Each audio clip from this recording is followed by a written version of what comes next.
Life. It is the act of simply existing.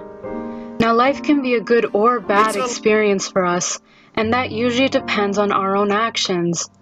But sometimes, the very people that bring us into the world could be the cause of a horrible down spiral of life. An example of this is called neonatal abstinence syndrome. Now, in my survey, when it was asked if they had ever heard of neonatal abstinence syndrome, 77.7% of responders had not heard of it. Most of these reasons were because they had either never seen any sort of advertising promoting this problem, or that no one has ever brought it to their attention. Even though most people who took the survey had not heard of this problem, neonatal abstinence syndrome has become a growing problem over the last 10 years. So what is neonatal abstinence syndrome? Well, when mothers take drugs, let's take for example heroin, depending on the drug's route of entry, whether it be through injection, where the drug would immediately enter the bloodstream, or if it be oral, depending on whether the drug is acidic or basic. In this case, since heroin is overall acidic, it would end up being absorbed in the small intestine, and then into the bloodstream. Once the drug passes from the mother's bloodstream, it goes through the placenta to the fetus, where the drug is now exposed. These illicit substances, such as heroin, that cause drug dependence and addiction in the mother, also causes the fetus to become addicted as well. At birth, the baby's dependence on the substance continues. However, since the drug is no longer available, the baby's central nervous system becomes overstimulated, causing the symptoms of withdrawal.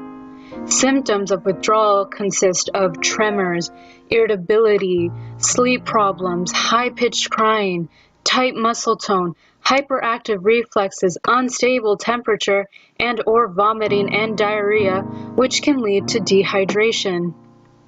In order for these newborns to overcome neonatal abstinence syndrome, when addicted to heroin, they must ingest more calories and nutrients due to their increased activity, such as the tremors and hyperactive reflexes.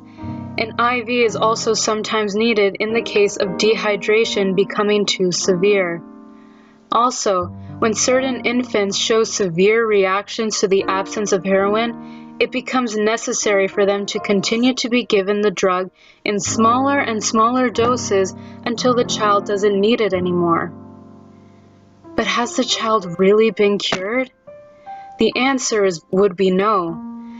Most people don't realize that being addicted to heroin or any drug before or during the pregnancy has already caused the genes of addiction of heroin to be passed on. What does this mean? See, genes have an inherited component, meaning it often runs in families so that it can be passed down from parent to child through the way of genes. Although scientists haven't just found one single addiction gene, like most other diseases, addiction vulnerability is a very complex trait. There are many factors, also known as mutagens, that will determine the likelihood of someone becoming an addict. Multiple lines of research show that addiction is influenced by genes. In fact, in order to come to this conclusion, many researchers have studied the multiple pedigrees of large families and try to find the genes that carry the addiction trait. Now, after hearing about the horror that neonatal abstinence syndrome, the most common question that is asked is, who would dare think of putting their child through this? Although anyone is capable of having their child suffer through neonatal abstinence syndrome, it is teenagers who are more likely to succumb to the addiction of heroin or any drug to the point where it is impossible for them to stop.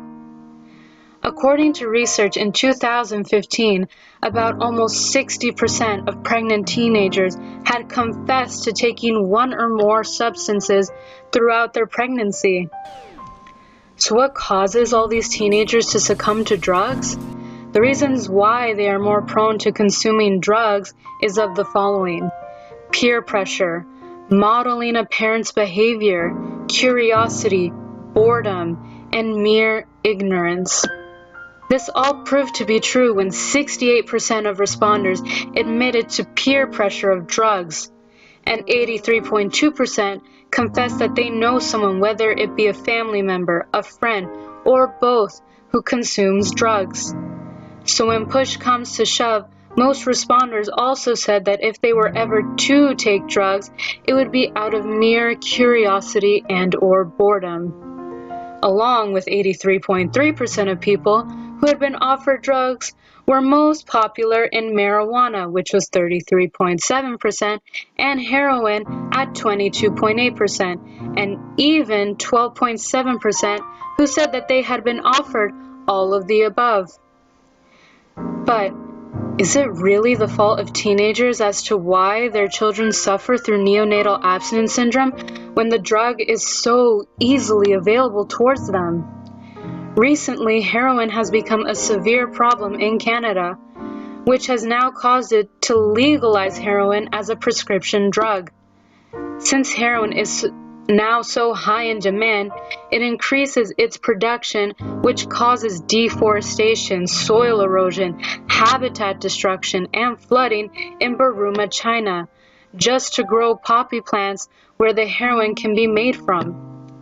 So have we as a society let down the future generations of human life by our selfishness to succumb to what we want? To the point where we ignore our unborn children because of the heroin's power to cloud our judgment? On average, it takes a newborn child 3 to 4 hours to show signs of neonatal abstinence syndrome, and 5 days to little over a week for their body, but most importantly, their central nervous system, to overcome the need for heroin. Now you, all of you, need to think before making a serious decision, because you never know who you might hurt in the end.